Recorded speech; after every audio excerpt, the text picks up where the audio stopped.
What's up, guys? Welcome back to the channel. Today we're going to do a quick little walk around overview and initial thoughts of my 2022 Nissan Frontier with the rough country 6-inch lift. So a lot of y'all been asking about it, so we'll get into it. So right now I'm currently on St. George Island, right off the coast of Apalachicola in Florida, doing a little vacay. If you guys want to see the St. George Island / Apalachicola video, that will be posted a week from this one. Pretty nice spot right here. Sun's going down in the background, but forget about that. Today we are talking about the new lift on the truck. So let me give you a brief overview of it real quick. I did opt for the full lift, so it's the 6-inch rough country lift with the N3 struts and springs and full in the back. So let me give you a little quick peek in here. This has got the whole setup, rough country struts. If you're unfamiliar, before this I had a 2.5-inch spacer lift, also from rough country. I really didn't have no problems with it. I liked it. My only issue was I wanted more ground clearance, and the main reason why I went with this setup instead of a Titan swap is because even with a Titan swap, you're still not going to get 6 inches. You're going to get 4.5. So I'll be spending, now that's not all you get. You get a lot of travel. There's a lot of benefits that come with it. But for my purpose of just wanting more room, Titan swap wasn't going to do it. And I couldn't justify spending $2,500 on parts plus labor, or God forbid I did it myself, which I wouldn't, and then still be only 2 inches taller than what I was to begin with. So that's why I went with this kit here.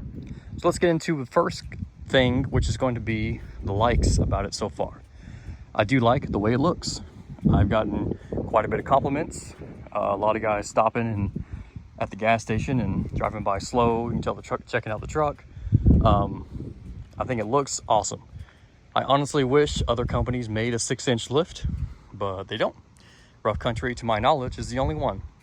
Next thing I'll talk about is the drivability. People want to know, how's it handle after the lift? Honestly, it handles about the same as stock, maybe a hair stiffer, but for the most part, handles the same as a stock truck. Let's talk about the gas mileage. So far, coming up just the truck, I'm still getting about 19.1 miles to the gallon, driving about 60 miles an hour.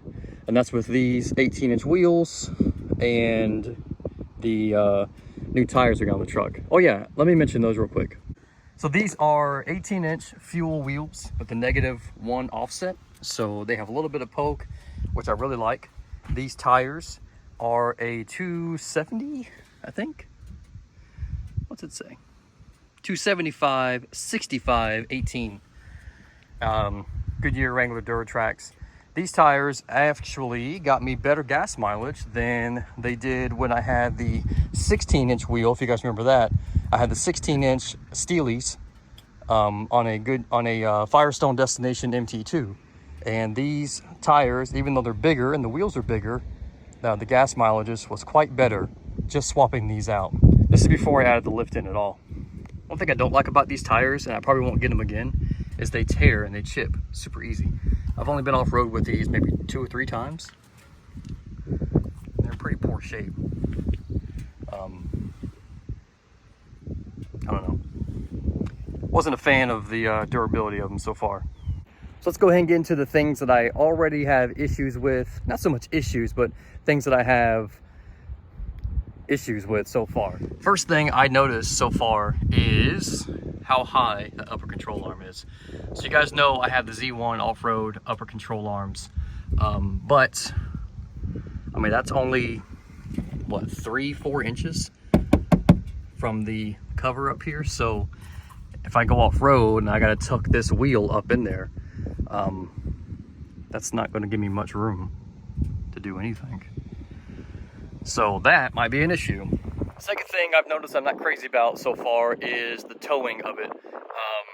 Now, you guys know, if you follow the channel, you know I have a small camper. It's a runaway camper, 4 foot wide, 8 foot long, and it's just not as stable as it was before the lift. Now, that's nothing to do with rough country. That's any lifted truck.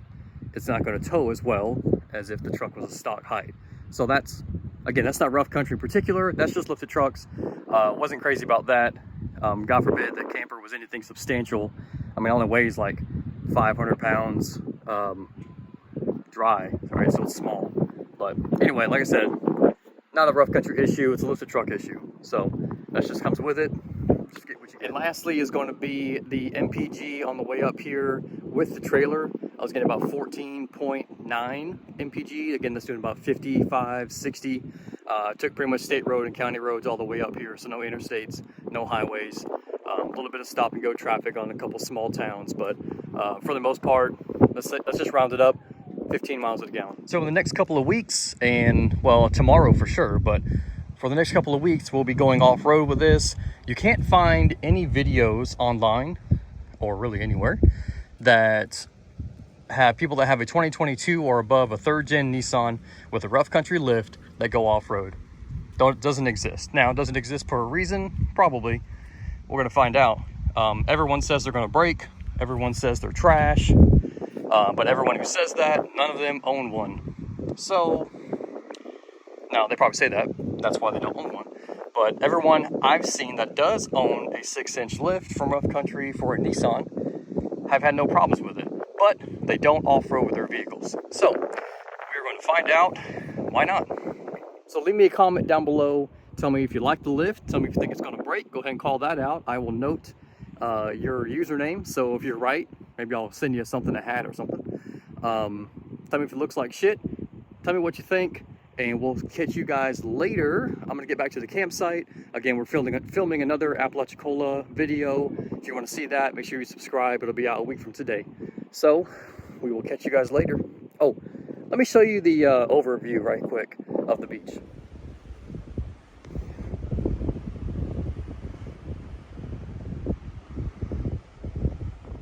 Not a bad spot to spend a couple days.